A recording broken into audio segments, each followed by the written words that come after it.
Welcome to Why It's So Bright at Night. I'm your host, Bill McGeady. Why It's So Bright at Night is a periodic show where we dive into one item in the news, or maybe just look at one item that I found particularly interesting and want to share with you. As a reminder, you can see everything we talk about on today's show by heading over to the show's page on our website, lightpollutionnews.com, and you can find details, links, and full recounting of the ecological impacts we have accumulated over the course of this show, just in case you're interested in learning more about light pollution. So let's get started with Why It's So Bright at Night. This episode I have Chris Beckett from the Actual Astronomy Podcast, and it was recorded on November 23rd, 2025. Longtime listeners to the show will recall that I'm a big fan of the Actual Astronomy Podcast. We've had Shane Lukey on a couple of times, and it's always a pleasure to have Shane on. And Chris Beckett is here from the Actual Astronomy Podcast, the other partner in crime for that great show. And he's here because he's got a story to tell. So, Chris, welcome to Why It's So Bright at Night. How are you doing?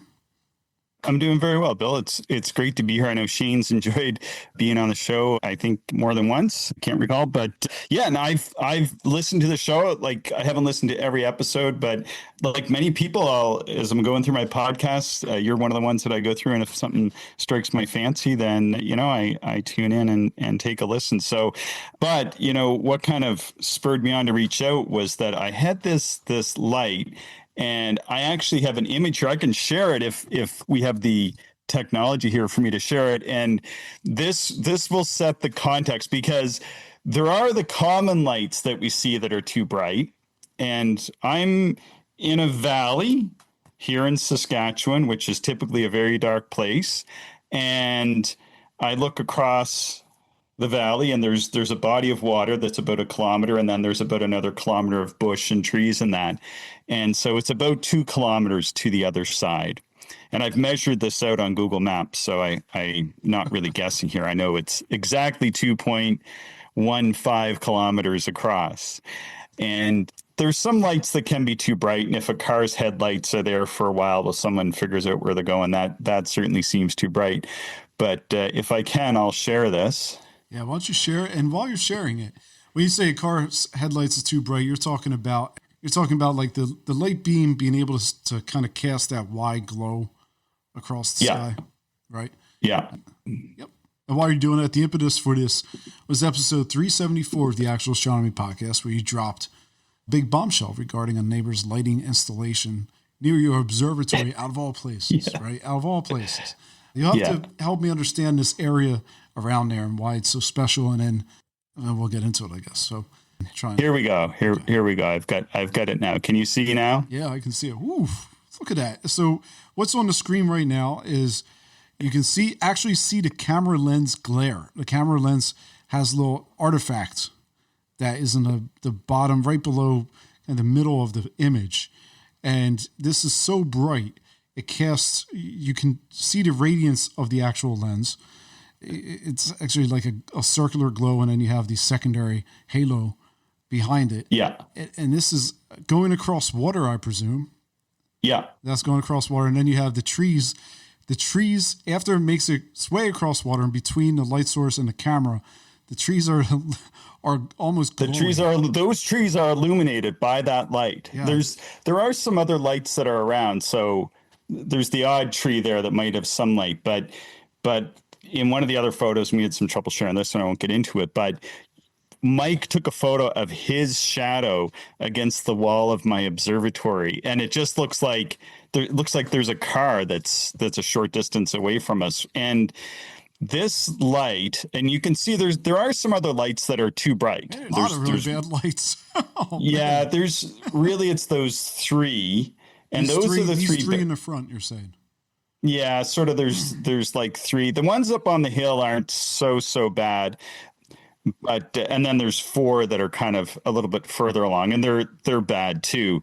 But let me pause you right there, Chris. So because we're recording the video here, so you'll be able to watch the video. But for you listening, there's a big bright source in the center of the screen, and then you go out to the left, and maybe about 25 degrees or 15 degrees off to the left is 2 more bright sources, but not nearly as bright as the center of the screen. Yeah. And then on the horizon, you have about 5 or maybe Yeah. 7 light sources that sit right on the horizon.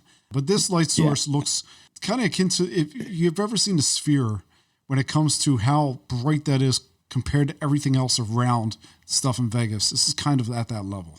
Yeah, I've never seen it, but that's probably a good example. The only thing that I could compare it to was the sun, because it really is. It's much brighter than the moon, because I went out on subsequent nights, and even with the full moon up, which does cast a shadow, this was brighter than the moon was. So this is really, really quite exceptionally bright.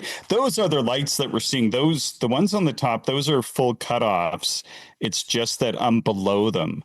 And so we're kind of looking up underneath, and from a distance, they're, ideally you wouldn't want them there, but it is what it is. And they're kind of like the regular lights that we're all used to dealing with. Those 3 that are too bright they are too bright, but at the same time, they're probably no brighter than, say, Venus is, or in that same general magnitude, say. Whereas this light here is probably of about magnitude -15. The sun being, I think, -20 something, and the moon, I think, gets to about -10 or something. And this thing here sits, somewhere between the moon and the sun in comparison. And I think when we looked at it, we kind of compared it to the other lights. And a photo, sort of speaks a thousand words. You can see the giant halo, and what you're seeing there, even though you can see a little bit of halo around the other ones, but there's so much halo around that. What we were actually seeing is this light is so bright, and sadly it was shone directly at us, but it was illuminating the air. Like, the air had a little bit of humidity, and it was still before it got too cold, and there was like a lot of bugs and birds and that still around, and every bug and everything was just being illuminated by that, and it caused this giant glow. And you can see on the other side of the lake there just how much of the ground is lit up. And we went and walked around there, my wife and I, to really scout it out, because I could see it in the day with my binoculars, and it was a light on a giant pole. It was a big LED panel, but by big, I mean, it wasn't much bigger than, say, like a placemat at your dinner table, maybe half again the size of a placemat. And so I was almost surprised that such a small light could provide so much illumination. I mean, really, it is quite unbelievable. I mean, we could still see the stars, but when that light was on, you could see it just in the air even. And somebody who didn't know about it actually got in touch with me, because they had seen it and wondered what was going on, knowing that I would have definitely seen it that night. And they thought maybe it was some sort of emergency or something. And I said, well, no, I don't think so. I think it's just somebody decided to put up a light that was, who knows how many thousands of lumens, in their yards. So anyway, it's pretty shocking how bright that is, Bill. Tell me about this area that you're in. Is it a resorty area? Is it just a country? What's special about this area that you built the observatory? Well, there's a few things. One is that it's about the darkest, closest place to the city I live in, which is in Regina, Saskatchewan. And I'm not originally from here, but I've lived here for almost 20 years. And we were here for a number of years, probably 4 or 5 years, before I even knew that there was a giant lake nearly 100 kilometers long, which was only like a 30-minute drive from the city. And that there was these little, they call them resort communities, but it's not exactly what I might think of coming from the East Coast as a resort, but they're really nice little sort of spread out villages, really is what they are. And there's sort of one every, so many miles along the lake. And sort of ironically enough, we're in Canada here, but it was actually built for Americans. That's why we have this here. And the original idea was that, and they did for a long time, bring Americans up. We got a lot of Americans who travel up here, and the idea was that Americans would come up and have their summer cottages here. But it didn't exactly pan out, but a few people did. Most notably, Johnny Cash had a place north of here, which is kind of just sort of a fun fact. But several of the villages have adopted dark sky bylaws, and I know this because the place that we're looking at across the water, I used to volunteer with the municipality and give astronomy and stargazing events with a friend of mine. And he would get all his astronomy buddies to come out, and we would set up the telescopes and show people the night sky. And sort of good or bad, that side of the lake looks north. And of course, as an amateur astronomer, I want to look south to see all the great stuff like we were talking about before we recorded, and to see the stuff in Puppis or Canis Major or Sagittarius in the summer. And that side of the lake it's more difficult to see that because it's down a bit in a valley. So you'd have to go up to the top or get a place at the top. And that's a little bit more difficult. And this side of the lake is actually less expensive to buy a place on. So anyway, there's that too. But so yeah, when I was over there doing a lake resort community, essentially, just like a summertime community. Kind of, yeah, more or less. But it's so close to the city. A lot of people live out here full time. People at my work live out here, and a lot of the places are, especially the newer places that are going up, they're more 4-season places. And in general, and I know a few people, it turned out that I knew a few people that had places out here. And in general, people are very good about not putting up bright lights. But then in the past couple of years, really, that's when we started seeing like those bright lights didn't exist until 2 years ago. And then, like I said, in September, this person decided to turn on a new star in our solar systems. What's there to do about it? What happened? Well, like that night, I was pretty freaked out because I've seen other lights come on, and maybe I'll put it into the greater context. My original plan was to buy a piece of land way out far from the city, because here in Saskatchewan, we have lots of land and there's places that are really far away. And gradually, in talking to a few people around here that I knew that are neighbors of mine now, and they're really great with their lights, and in general, like scouting out the communities and doing events there, I came to learn that one, if I go too far out, I'm never going to be able to have an observatory because I'll never find someone to build it that far away.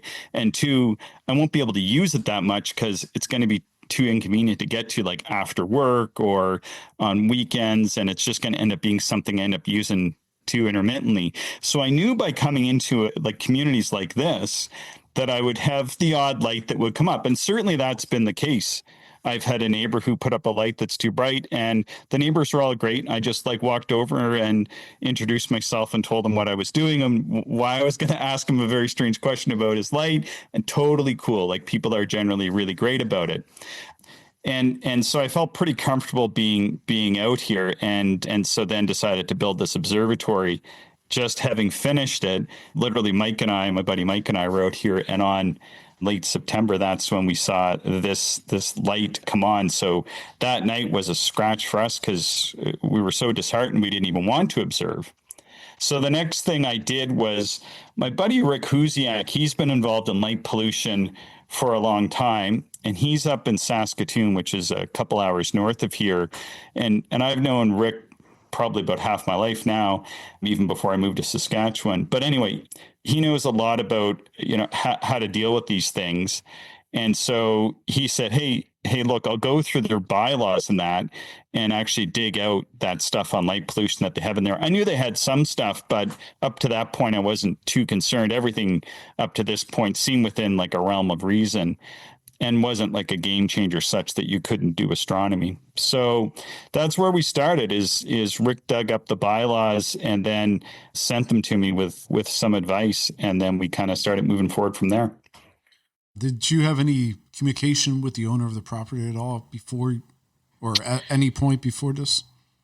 Well, that was sort of one of the other things, is that I could see where the light was, and I went over and walked around, but the light kind of is on, there's sort of cabins and houses, and here it's very hilly, and they're kind of all over the place, sort of, here, there, and everywhere. And then there's often outbuildings, like even here on my property, I have like a little building in the back and another building over here.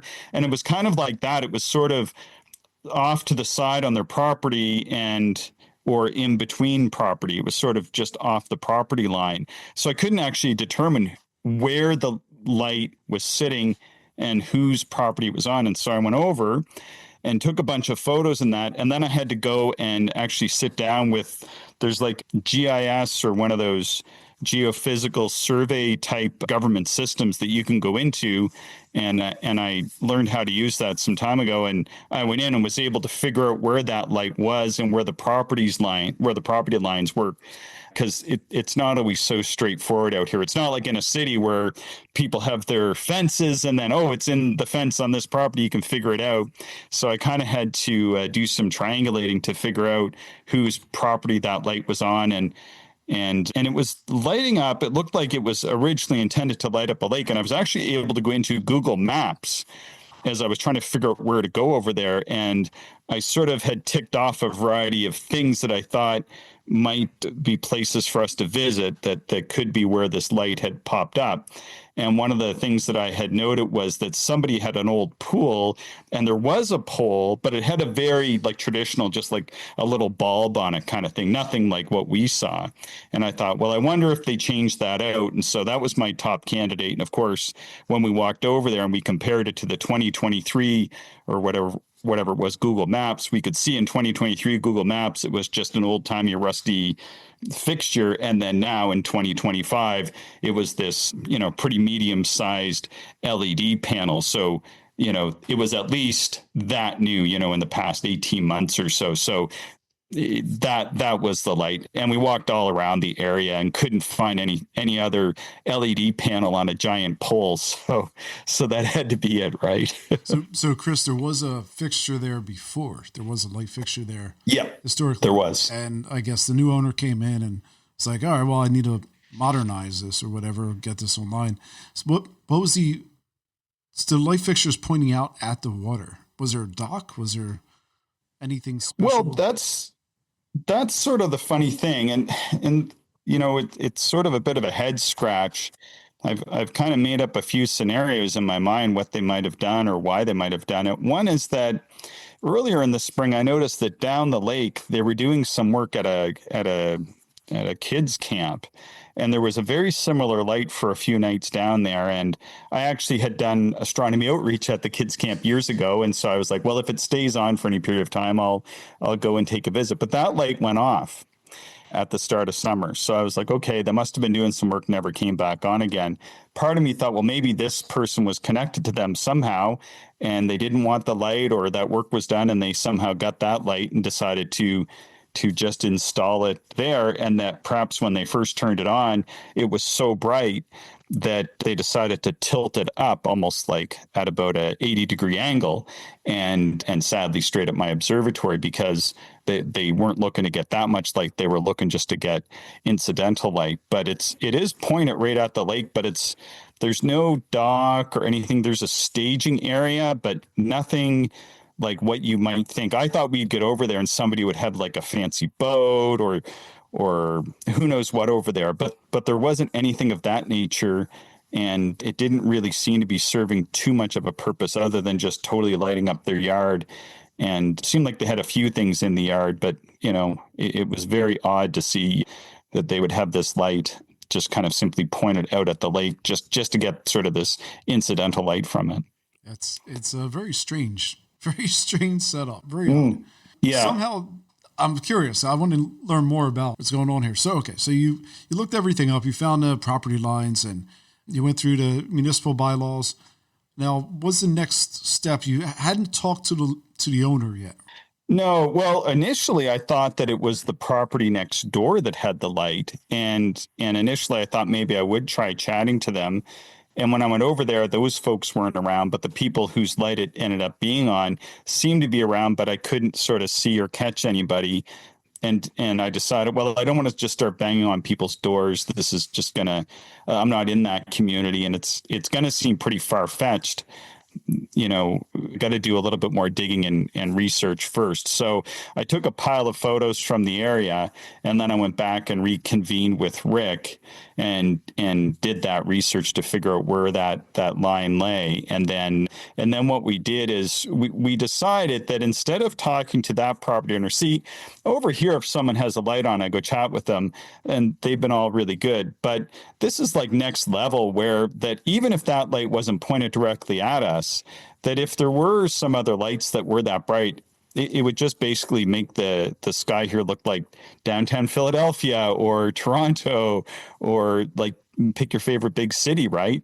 It's not going to take too many of these type of lights to basically extinguish the night sky, considering we figured that that one light probably reduced the night sky by, maybe a third or more.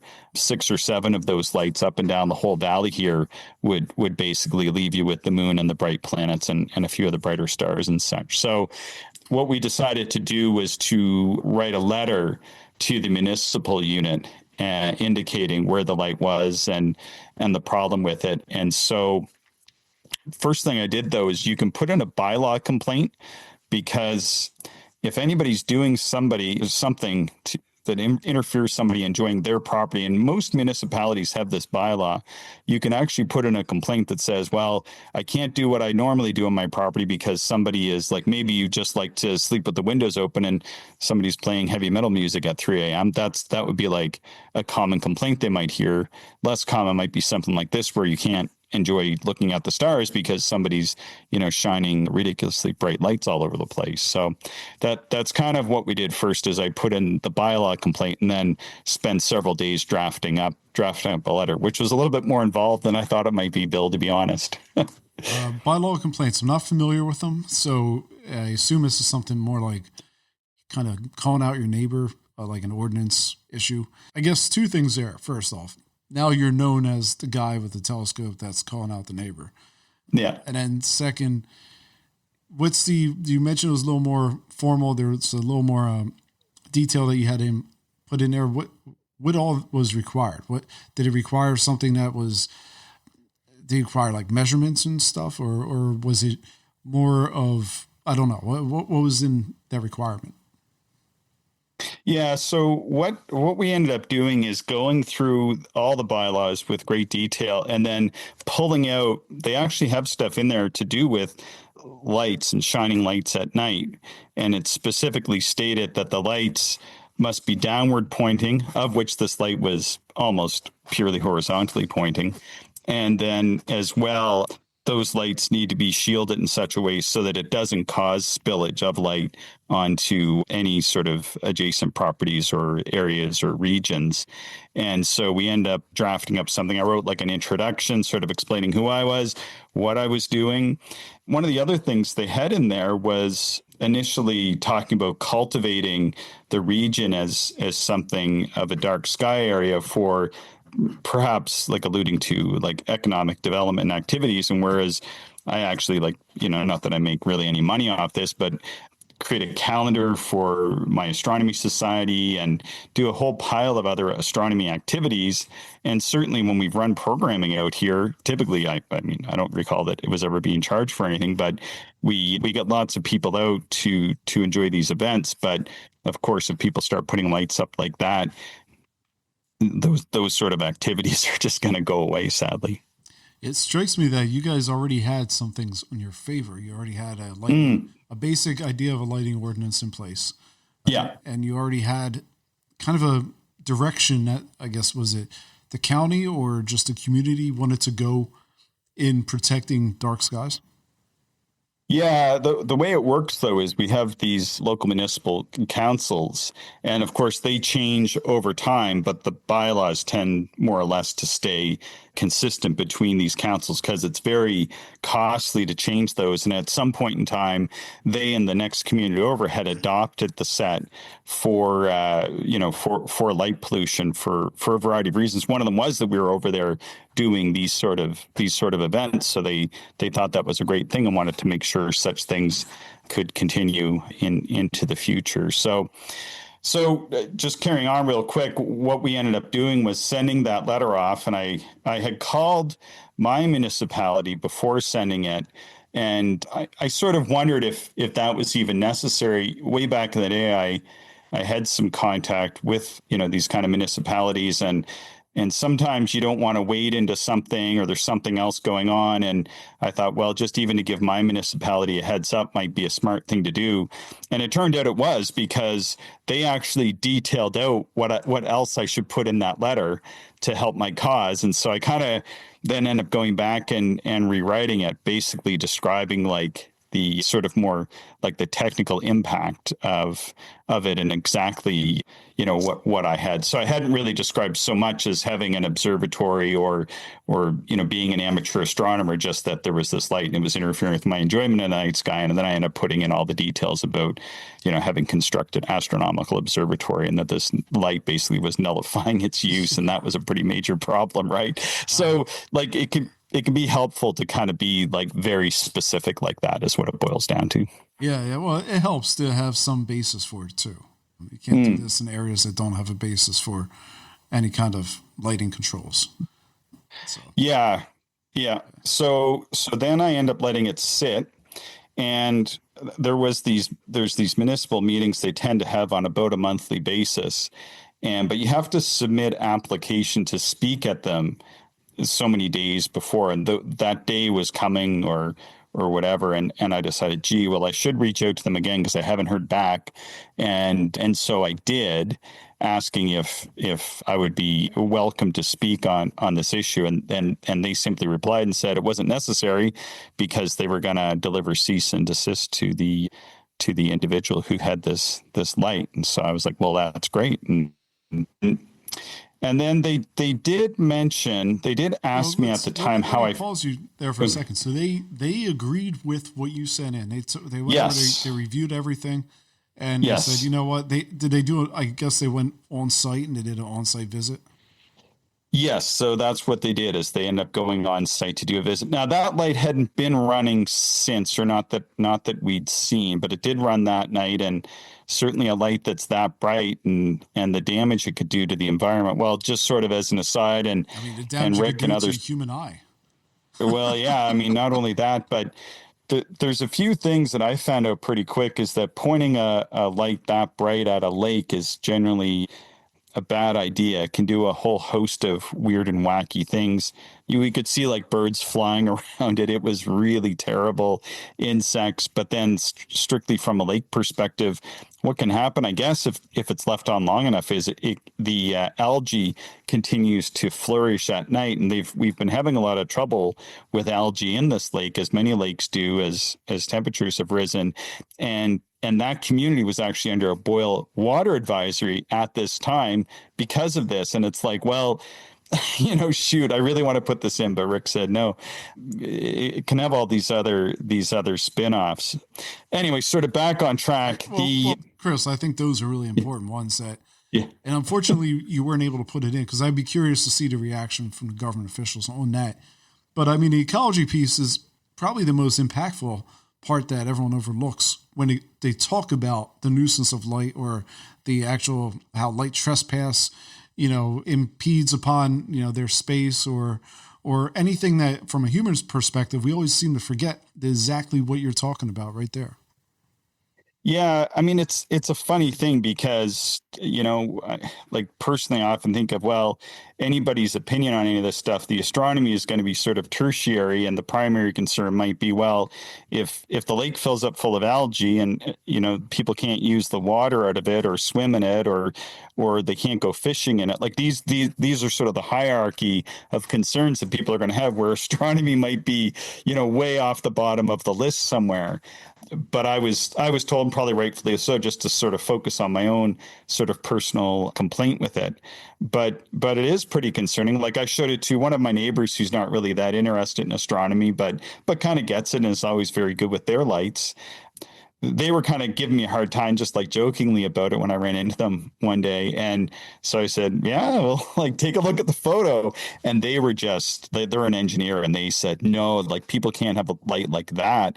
These other lights are already too bright, but that light is going to do like serious damage. And it's not spec'd for residential neighborhoods. This is like some sort of special industrial light that you might have in like a rail yard or somewhere that's been, commercially developed with proper environmental guidelines. This is just somebody's yard light that's way offside. So anyway, Yeah, no, even this, people, this when I see this light, it makes me think of lights they have at UPS hangars at airports. yeah, And you that's see probably it. what it's like. Yeah, Yeah. yeah. Yeah, that's probably what it's like, and even still, like maybe debatable whether or not those lights to me need to be such as they are. But I'll tell you, it's pretty scary to see such a thing popping up because years ago, like even these lights that are too bright, like 10, 20 years ago, well, those were the ones that we were seeing in those places. We weren't seeing them in residential, and now we do. And so one of my concerns in doing all this and for reaching out to you is that, well, who's to say that these sort of lights don't become the de facto ones that people put up, because it just seems like the general drift of things that I've seen over the past 20 years or so. Well, let's hope the drift starts slowing down some.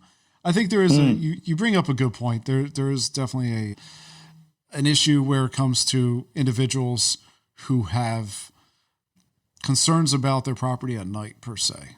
Be yeah. they're warranted or not warranted. That's not for me to judge, but that's concerns that they have on their property at night.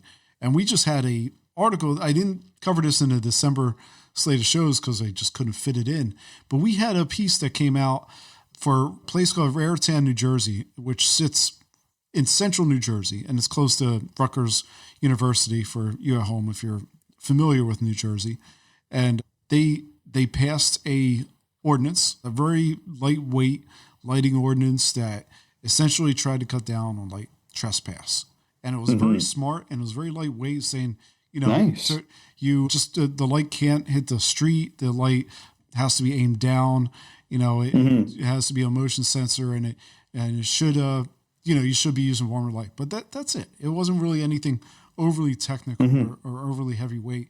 And Nice. it passed, no problem. And then 2 weeks later, residents complained that evidently the bears in Raritan are attracted to the light and they want to come over, or they're scared of the light. I don't know what it is. Something about the Some, bears and light, and they yeah.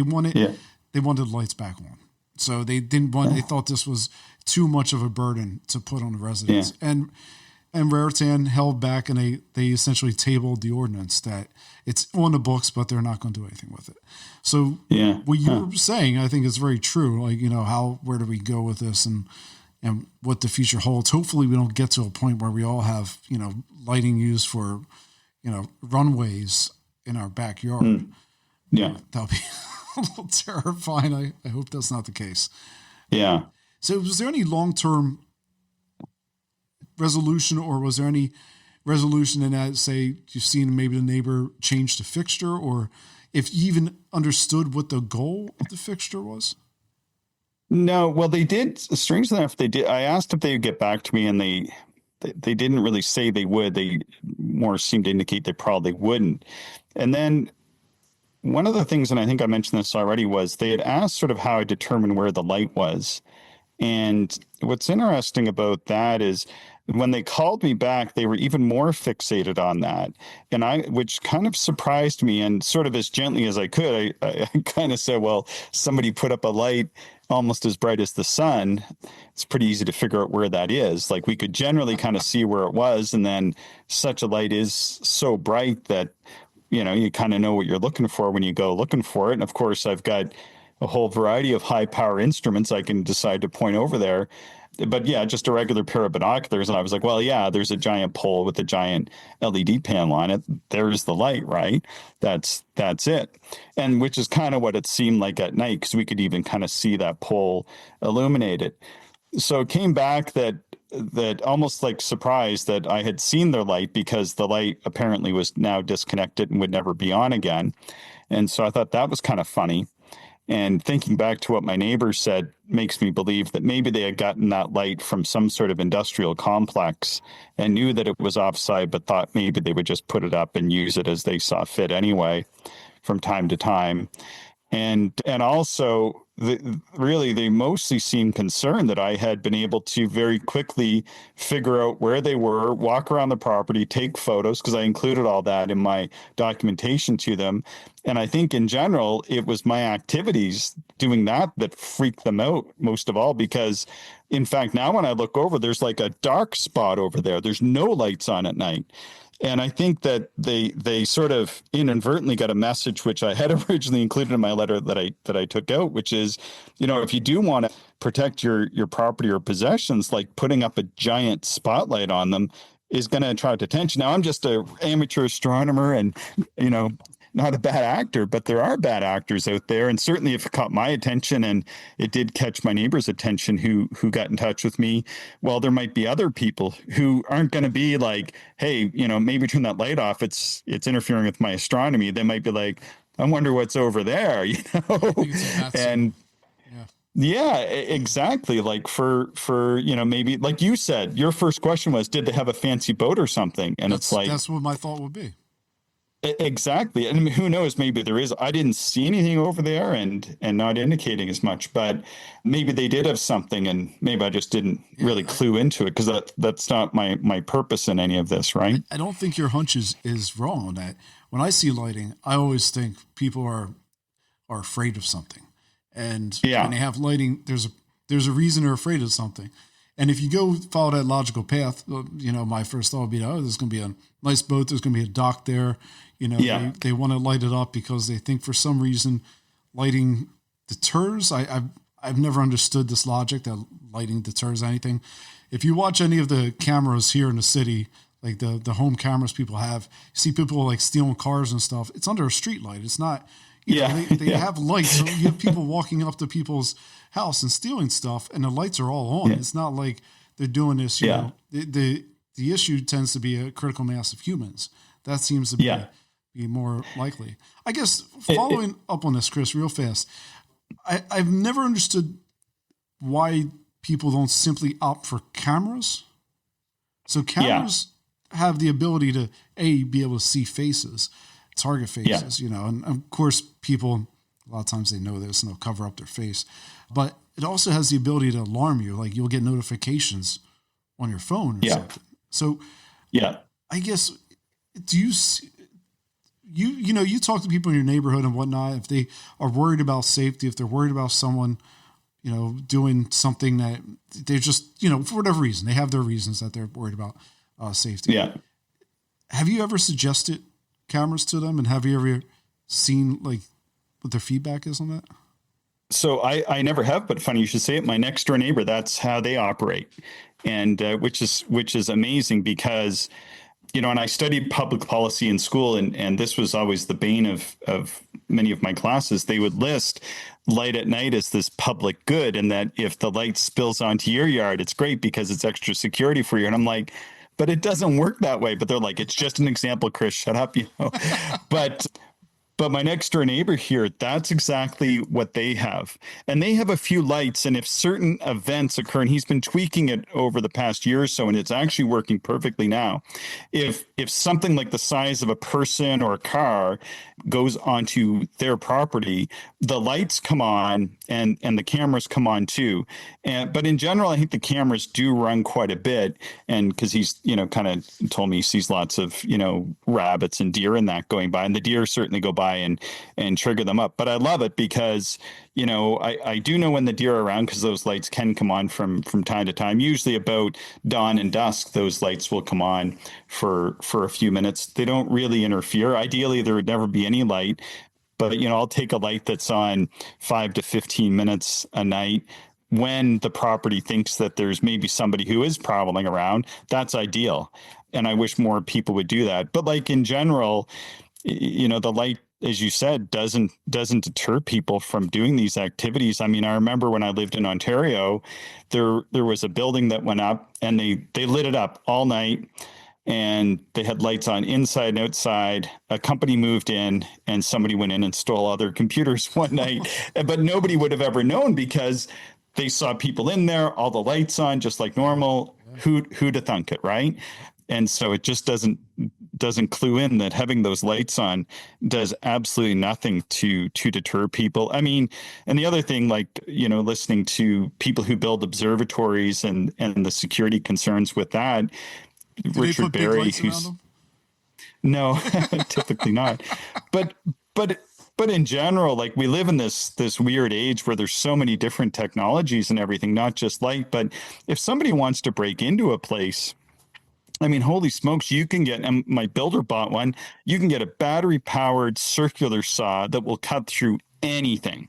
Yeah, I mean, your only protection is that they hit a wire or something falls on them when they're trying to cut through a wall or whatever. So you're really not really protecting much to have a light on it. And I mean, to be honest, unless you're getting those notifications, there's almost no point in sending it to the police or whatever, because we're like far enough out here that no one's ever going to get here. Like, everything's going to be cleared out in time. You're just lighting it up for them. Like, you'd be better off like cutting your power and putting a lock on it so that there is no light, so that they have to kind of light their own way.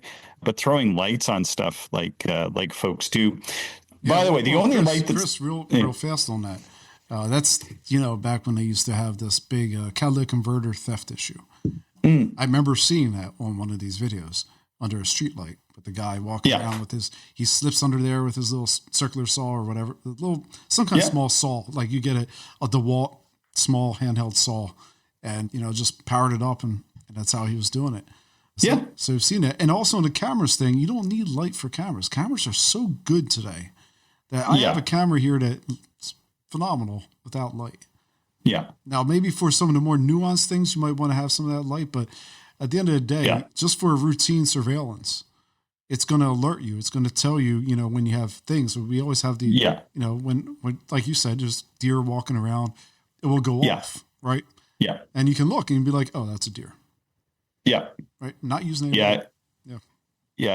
And in general, that's kind of how things work. But there's a variety of animals and that around here, and I get maybe why people might or might want that stuff, and that's sort of all sort of fair as far as I see. You're going to live in a community, people are going to have some lights and whatever. But yeah, it's those ones that are just on, and it's funny too, because it's typically not the newer places. Hey, like the place that had this giant bright light is like one of the older places, and the new places all seem to have nice recessed light, which again, like, ideally nobody has the light on at night and blah blah blah. But in general, the new places, they built 3 or 4 of them over here on the hill, and when they were first going up, I was like, oh, that's going to be bad. But nobody put a spotlight up. I mean, somebody has an outdoor light, and when they're doing work in the early spring, I don't know what they're doing, but typically it'll be on like Friday nights for a few hours and shut off at 9 or 10. And it's like, okay, like, that's all fair game. Like, obviously people are doing stuff. A neighbor down here has a light. People do have lights that are when they're out doing stuff. Like, that's all good. I mean, again, ideally they shouldn't have lights that spill light into other people's yards, but we kind of have to all live together. But this was such an order of magnitude different from anything we ever saw before, Bill. Like, even the photo doesn't do it justice. Like when Mike and I were here, like, it was like, you're just like, it's just like somebody, it was like a phone light held about 2 feet away. You know how bright that would be. That's sort of blinding. I mean, hurt looking at it right now, Chris. It's pretty. And I'm uphill. Like, I'm uphill, like 2 kilometers and uphill from that, right? So it was 50 feet above, like, say, the water level, and I'm maybe 150 feet above the water level. So, or something like that. Anyway, we're dozens and dozens, maybe 100 feet higher than that light. And so you understand, like, that light, the lights on the top of the hill, I'm slightly below.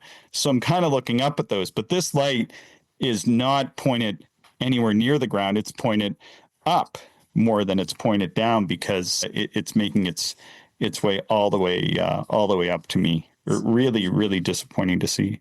Pretty crazy stuff.